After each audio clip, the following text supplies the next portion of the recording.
going to make this really delicious tomato and halloumi pesto omelette. First of all, I'm going to cook the halloumi. Halloumi is a really delicious cheese. It cooks really nicely because it gets nice and golden. So put a little bit of olive oil for good flavor into a pan. The pan's on the heat. Get it a bit hot and then put in the halloumi cheese. And I'm going to cook the cubes of cheese until they're golden. There. So once it's golden, then add in your halved cherry tomatoes. Season the tomatoes and the halloumi, a little bit of salt and pepper. And just cook the tomatoes with the halloumi cheese until the tomatoes start to soften a little bit around the edges. Just take it off the heat for the moment. And now crack in 2 eggs.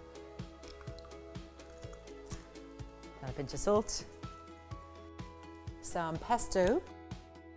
Lovely. And the Herbalife Gourmet Tomato Soup really adds a lovely bit of extra tomato zing. Whisk all this. If you want to add a small splash of water, you can, or a milk. Perfect. Now start to make the omelette. Pan's nice and hot. Another bit of olive oil. Tip the mixture in quickly and then immediately start to draw it in from the sides as soon as it hits the pan. That will give you a nice light omelette. So you can see it bubbling up around the edges. Draw it in, swirl it, draw it in, give it a swirl. So it generally takes just under a minute to cook this omelette.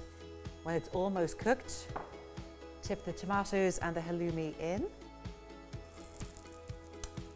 Give it a little tip like that, and then put your hand under the handle and flip it out the rest of the way. And that is a very delicious tomato and halloumi pesto omelette.